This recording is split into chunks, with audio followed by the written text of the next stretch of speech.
Yes माननीय सदन के सामने यह विनियोग विधेयक क्रमांक 3 आया है और इसमें यह व्यवस्था दी गई है कि भारतवर्ष की संचित पूंजी में से 1 अरब और 60 करोड़ रुपए से अधिक धन निकाला जाए और उनको भारतवर्ष की उन सेवाओं पर खर्च किया जाए जो अनुसूची में अंकित हैं।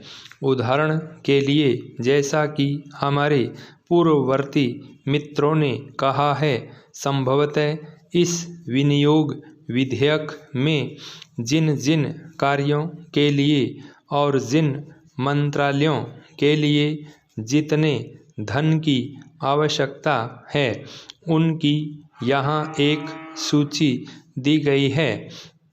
इस वर्ष 1968 को की अपेक्षा जो विशेषता रही है वह यह है कि जब से बजट आया है तब से भारतवर्ष में सारे किसानों के लिए और उन दूसरे मित्रों के लिए जो किसानी करते रहे हैं उनके सामने एक प्रश्न रहा है और वह प्रश्न यह रहा है कि उनकी सरकार और उनके कुछ बोलने वाले जब तक यह बात कहते फिर रहे हैं कि देश में हरित क्रांति आनी चाहिए। हाँ, हरित क्रांति आ रही है। इससे पूर्व भी कांग्रेस पक्ष की ओर से समय समय पर इसी प्रकार के नारे दिए गए। कभी यह भी कहा गया कि आराम हराम है, कभी यह कहा गया कि जय जवान जय किसान और अब तीसरा नारा हरित क्रांति का आया है। हम समझते हैं कि इस नारे में कोई दम नहीं है।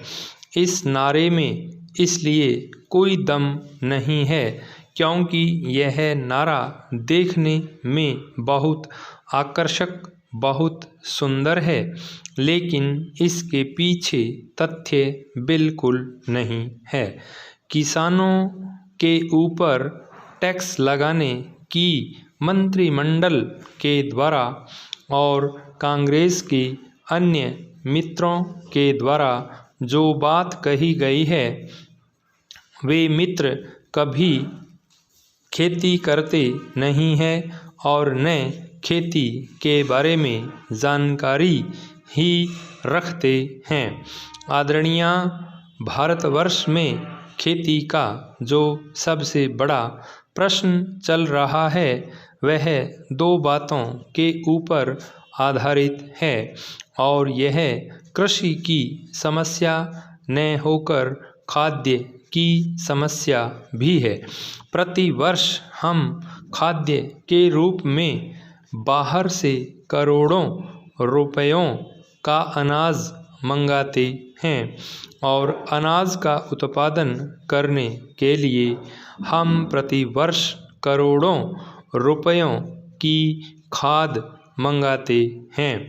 कांग्रेस सरकार की तरफ से गत 20 वर्षों में हमारे सामने बार बार कहा गया है, यह बात दोहराई गई है कि अब भारतवर्ष में हम बहुत जल्दी खाद्य के मामले में आत्मनिर्भर हो जाएंगे। हमको खाद्य की चिंता नहीं करनी चाहिए, लेकिन कांग्रेसी मित्रों ने जितने जोर शोर से यह कहा कि हम खाद्य की समस्या सुलझा रहे हैं, उतनी ही खाद्य की समस्या उलझती गई है। जनसंख्या की जो बात कही जाती है उसके मामले में हम यह निवेदन करते हैं कि एक बार परिवार नियोजन के बारे में और जनसंख्या के बारे में जब सारे संसार में चर्चा चल रही थी तो हमारे योग्य मित्र श्री शीलभद्र याजी को याद रखना चाहिए कि उस समय रूस के पत्र प्रावदा ने आलोचना करते हुए क्या लिखा था। उसने लिखा था कि हमारे सामने यह समस्या नहीं है कि भारत में कितने आदमी बढ़ते चले जा रहे हैं, बल्कि हमारी समस्या है इनको क्या खिलाएंगे। स्टॉप।